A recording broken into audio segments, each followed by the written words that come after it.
The fundamentals of the economy are still great. Yes, the stock market is down. We both know it goes up and down. Unemployment is still at historic lows. Capital investment is still high. Business confidence is high. GDP is still solid. So the fundamentals are still good. Well, many investors are counting their losses after the Dow dropped 653 points yesterday. It's the worst showing ever on Christmas Eve. That after President Trump's latest attack on the Fed, tweeting, quote, "The only problem our economy has is the Fed. They don't have a feel for the market. They don't understand necessary trade wars or even strong dollars or even Democrat shutdowns over the borders. The Fed is like a powerful golfer who can't score because he has no touch. He can't putt." It's quite an analogy. Sounds like me. Well, Gene Marks is a CPA and president of the Marks Group, a financial management consulting firm, and a nationally published columnist focusing on small business. Gene, Merry Christmas. Thanks so much for being here today. Merry Christmas to you, Anita. Thanks for having me. Yep, you bet. Okay, let's just put it plain. It's not a pretty picture out there. Does it help, though, that the Treasury Secretary, Steve Mnuchin, is calling top banks to reassure them that everything is okay? Or does that in itself create a sense of panic for people? Yeah, apparently it wasn't very helpful, particularly after he spoke to the banks in that conversation. The market fell more than 650 points. I mean, Anita, this isn't really it's not the economy. I mean, I was saying the last bit before me, the economy is going strong. GDP is forecasted next year to be anywhere from 2.5% to 4%. Unemployment is at historical lows, and confidence is very high, both consumers and small businesses. We're going to also come off a very, very strong retail season as well. I mean, retail sales from the holidays are expected to be up more than 5% over last year. So I just want to be clear, this is not the economy that's driving the stock market drop.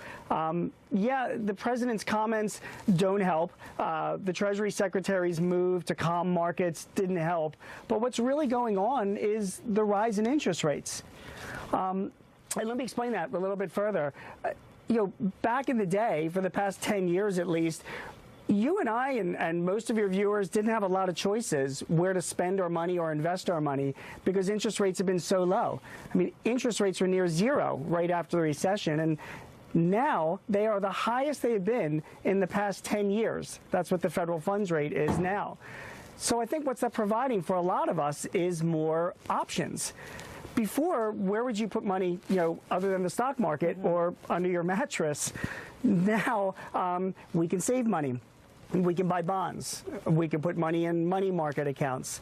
And because of that, a lot of investors are pulling their money out of the stock market and using some of those options, particularly people that are older, facing retirement, ones that are looking for a little bit more security. So, for the past few years, the market has been sort of the only game in town.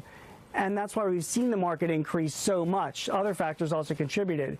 But because we have some options now, I think you're seeing a big adjustment. And I think that investors are saying we'd like to put our money elsewhere because we'd like a little bit of mix and a little bit more security with our savings. Okay, and Gene, it's interesting that you mentioned strong holiday shopping numbers. We haven't talked a lot about that, but if you believe what you read, the holiday shopping numbers are strong this year. In fact, the best ever. But just getting back to the stock market for just a moment, we keep hearing rumors that the president may want to change the Federal Reserve chairman, maybe put somebody else in there. But that doesn't help the stock market either, does it?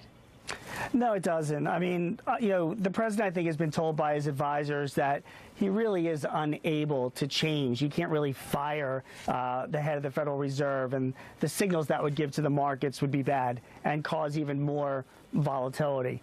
But look, I mean, Anita, the market itself right now, it's declined about 12% over the past few months. It's up almost 30% since 2016. We've all done pretty well, people that have had money in the markets over the past few years.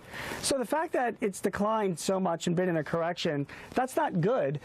But my take on it is that Wall Street is giving the American public a Christmas discount to buy stocks. Well, there you go. That's a positive way to look at it. Yeah, we've been at 25,000 already, Yes, and one thing I've learned about the stock market is once you've been there, you're eventually going to get back there again. And I think a lot of smart investors are going to take advantage of the prices where they are now. Yeah, I was just going to say we got so used to seeing the stock market at 25,000 that anything less now seems unsettling. But you're right, good opportunity to buy. So thank you so much for that tip, and Merry Christmas to you. Merry Christmas, Anita. Take care. It only took 50 minutes to get to the good news.